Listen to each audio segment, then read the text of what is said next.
हरे कृष्णा।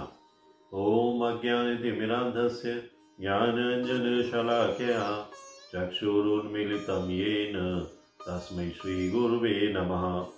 हरे कृष्णा। हमारे शास्त्रों और पौराणिक ग्रंथों में कई रोचक और प्रेरक चरित्र दिखाई देते हैं।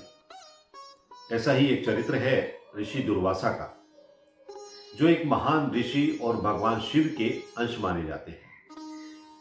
वो एक प्रसिद्ध और प्रतापी संत थे, जो अपनी तपस्या और तपस्या की अद्भुत शक्ति के लिए जाने जाते थे। दुर्वासा मुनि अपने भयानक क्रोध के लिए भी प्रसिद्ध हैं।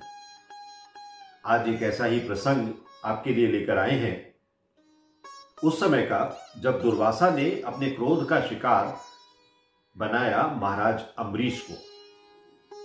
तो आइए जानते हैं क्या है अम्बरीश महाराज की कहानी। अम्बरीश इक्ष्वाकु वंश के एक राजा थे। वही राजवंश जिसमें भगवान श्री राम बाद में प्रकट हुए थे। वो एक न्यायप्रिय शासक थे और उनकी प्रजा उनसे बहुत खुश थी। अम्बरीश महाराज भी भगवान विष्णु के कट्टर भक्त थे। वो बड़े चाव से भक्ति सेवा किया करते थे। महाराज अम्बरीश एकादशी व्रत को बहुत ही नियम पूर्वक और कठोरता से मानते थे। उनकी एकादशी का व्रत पिछली शाम को ही शुरू हो जाता था। एकादशी से एक दिन पहले वो केवल फल और दूध का सेवन करते थे। अगले दिन एकादशी का व्रत करते थे और एकादशी के अगले दिन यानी कि द्वादशी के दिन प्रातःकाल नियम के अनुसार अपना व्रत तोड़ते थे। अब यदि द्वादशी की सुबह उचित समय पर व्रत नहीं तोड़ा जाता है, व्रत का पारण नहीं किया जाता है, तो एकादशी व्रत को अमान्य माना जाता है। यहां तक कि देवराज इंद्र भी उनके उपवास की शक्ति से बहुत खौफ खाते थे। इंद्र को हमेशा ये भय खाए रहता था कि कहीं कोई और उनसे अधिक योग्य उनके सिंहासन का दावेदार न बन जाए। इसीलिए इंद्र ने ऋषि दुर्वासा से अम्बरीश महाराज के यहां जाने का आग्रह किया, ताकि उनके वहां जाने से कोई ना कोई उनके क्रोध का कारण बने और अम्बरीश अपने तप के कारण प्राप्त उच्च स्थान से नीचे गिर जाए और फिर उन्हें अपने किसी प्रतिद्वंदी का भय न सताए। इसीलिए एकादशी के अगले दिन यानी कि द्वादशी के दिन जब वो अपना एकादशी व्रत तोड़ने वाले थे, महान योगी दुर्वासा मुनि अपने 1000 शिष्यों के साथ उनके राजमहल में जा पहुंचे और उनके अतिथि बन गए। अम्बरीश महाराज ने आदरपूर्वक दुर्वासा मुनि का स्वागत किया। दुर्वासा मुनि महाभोज के लिए राजा के निमंत्रण को स्वीकार करने के बाद अपने शिष्यों के साथ दोपहर में यमुना नदी में स्नान करने चले गए। उधर अम्बरीश महाराज ने यह देखकर कि आज द्वादशी को व्रत तोड़ने का समय निकला जा रहा है, ब्राह्मणों से सलाह ली कि क्या किया जाए। उन्होंने सलाह दी कि ऐसा किया जाना चाहिए जिससे दुर्वासा ऋषि का अपमान भी ना हो और उपवास का पारण भी हो जाए, क्योंकि जब अतिथि घर पर हो तो उसके पहले कुछ भी खाना उसका अपमान करने जैसा होता है। इसीलिए ब्राह्मणों की सलाह के अनुसार थोड़ा सा पानी पीकर अम्बरीश महाराज ने अपना उपवास समाप्त कर लिया और दुर्वासा ऋषि और उनके शिष्यों के लौटने की प्रतीक्षा करने लगे। दुर्वासा मुनि को वापस आने में देरी हो गई थी। वो ऋषि जो लोगों का परीक्षण करना पसंद करते थे, उन्होंने जानबूझकर नदी पर तप किया, ये जानते हुए कि द्वादशी का समय है। अपनी रहस्यवादी दिव्य शक्ति से दुर्वासा मुनि इस बात को समझ गए कि अम्बरीश ने उनके कुछ भी ग्रहण करने से पहले ही जल ग्रहण कर लिया है। इसीलिए वे बहुत क्रोधित हो उठे। जब वो यमुना नदी से स्नान के बाद वापस राजमहल में लौटे तो उन्होंने अम्बरीश महाराज से अपनी अप्रसन्नता व्यक्त की और क्रोध में आकर अपने बालों से एक राक्षस को जन्म दिया, जो बहुत ही भयानक था और भयंकर आग की तरह दिखाई दे रहा था और उसे सब कुछ नष्ट कर देने और अम्बरीश महाराज को मारने का आदेश दे दिया। महाराजा अम्बरीश जरा भी विचलित नहीं हुए और हाथ जोड़कर भगवान नारायण का ध्यान करने लगे।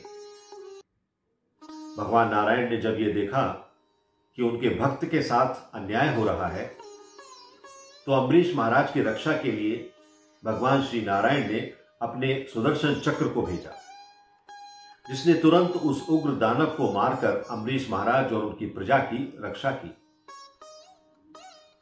जब दुर्वासा मुनि ने यह देखा कि अम्बरीश महाराज का सर्वनाश करने का उनका प्रयास विफल हो गया था और सुदर्शन चक्र उनकी ओर बढ़ रहा था, दुर्वासा मुनि बहुत भयभीत हो गए और अपने जीवन को बचाने के लिए सभी दिशाओं में दौड़ने लगे।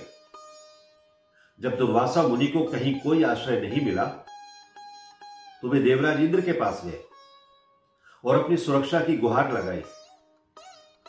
इंद्र ने दुर्वासा को कोई सहायता प्रदान नहीं की और कहा कि वो सृष्टि के सृजनहार ब्रह्मा जी के पास जाएं। दुर्वासा अपने प्राणों की रक्षा के लिए भगवान ब्रह्मा के पास पहुंचे, लेकिन भगवान ब्रह्मा ने दुर्वासा मुनि को आश्रय देने से साफ साफ इनकार कर दिया और कहा कि वो शिव के पास जाएं और उनसे ही कोई उपाय जाने। तब दुर्वासा मुनि ने भगवान शिव की शरण लेने की कोशिश की, जो हमेशा कैलाश पर्वत पर अपने लोक में विराजमान रहते हैं। भगवान शिव भी उन्हें कोई आश्रय नहीं दे सके और उन्होंने दुर्वासा मुनि से भगवान नारायण से संपर्क करने को कहा। अंत में दुर्वासा मुनि आध्यात्मिक दुनिया बैकुंठ में चले गए और भगवान नारायण के सामने आत्मसमर्पण कर दिया। भगवान श्री हरि ने यह कहते हुए कुछ भी करने की असमर्थता व्यक्त की कि वो हमेशा अपने भक्तों के नियंत्रण में रहते हैं। जब तक कि अम्बरीश महाराज स्वयं ऋषि को क्षमा नहीं करते, चक्र नहीं रुकेगा। भगवान नारायण एक शुद्ध वैष्णव को कष्ट देने वाले व्यक्ति को नहीं छोड़ सकते हैं। यही भगवान नारायण की भक्त वत्सलता है। वे भक्तों के लिए अपने संकल्प भी तोड़ देते हैं, जैसा कि हमने भगवत गीता में भी देखा है।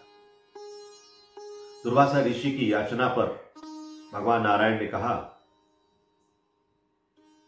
कि इस तरह के अपराध से क्षमा करने के लिए अपराधी को उसी वैष्णव की शरण में जाकर क्षमा याचना करनी चाहिए जिसके प्रति उसने अपराध किया है। क्षमा करने का और कोई उपाय नहीं। इस प्रकार भगवान नारायण ने दुर्वासा मुनि को अम्बरीश महाराज के पास लौटने और उनसे क्षमा मांगने की सलाह दी। भगवान नारायण के आदेश का पालन करते हुए दुर्वासा मुनि तुरंत अम्बरीश महाराज के पास गए और उनके चरण कमलों में गिर गए। दुर्वासा मुनि को अपने चरणों में गिरा देखकर अम्बरीश महाराज ने भगवान नारायण से प्रार्थना की कि सुदर्शन चक्र को आदेश दिया जाए कि वो दुर्वासा मुनि पर दया करे। कुछ ही क्षणों में सुदर्शन चक्र प्रसन्न होकर दुर्वासा मुनि को कोई हानि पहुंचाए बिना वापस लौट गया। इस घटना के बाद अम्बरीश महाराज ने दुर्वासा मुनि को भोजन के लिए पूर्ण ऐश्वर्य युक्त भोजन परोसा और फिर स्वयं उन्होंने भी प्रसाद ग्रहण किया। देखिए, यह है सच्चे वैष्णव की पहचान, जो दुर्वासा मुनि के आकर प्रसाद ग्रहण करने तक बिना प्रसाद ग्रहण किए हुए उनकी प्रतीक्षा कर रहे थे। इस घटना के बाद से दुर्वासा मुनि को यह शिक्षा मिली कि भगवान श्री हरि के शुद्ध भक्त को कभी भी हल्के में नहीं लेना चाहिए और न उनका अहित सोचना या करना चाहिए। किसी वैष्णव की रक्षा के लिए स्वयं भगवान आने में तनिक भी विलंब नहीं करते। गजेंद्र मोक्ष की कथा भगवान की इसी अहेतुकी कृपा का एक और ऐसा ही उदाहरण है, जिसको हम किसी अन्य वीडियो में आपके साथ चर्चा करेंगे। अम्बरीश महाराज की जय। हरे Krishna. If you like this video, press the like button and share it with your family and friends. If you want to watch more such videos, please subscribe to our channel, and for getting updates, press the bell icon.